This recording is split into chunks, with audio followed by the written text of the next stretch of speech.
C'est quelqu'un qui est totalement dédié. Sa vie est consacrée totalement et entièrement à ça. Je pense que il y a des objectifs très élevés et c'est jamais assez.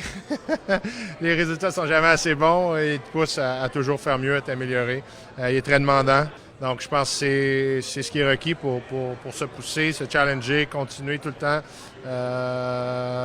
Et moi qui ai fait une carrière internationale sur plusieurs années, donc d'avoir quelqu'un qui est toujours à te challenger, je pense que c'est primordial.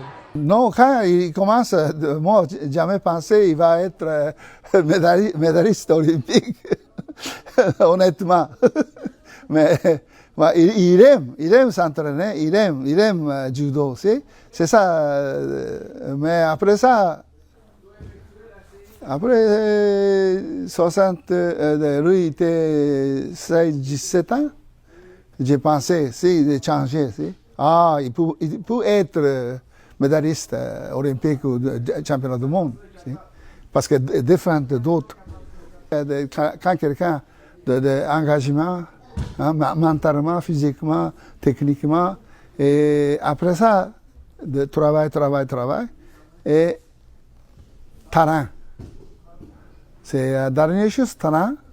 So, 95% de travail, voire 80% de travail, et peut-être 8-9% de dernier, c'est talent, mais un autre 1%, 2%, c'est God qui décide qui gagne olympique, si? Au jeu de Sydney, un coup que le tirage au sort a été fait, il est revenu, il est arrivé dans ma chambre, il m'a donné le tirage et ses mots étaient sans équivoque. Il m'a dit, excusez mon français, il dit « Don't fuck it up ».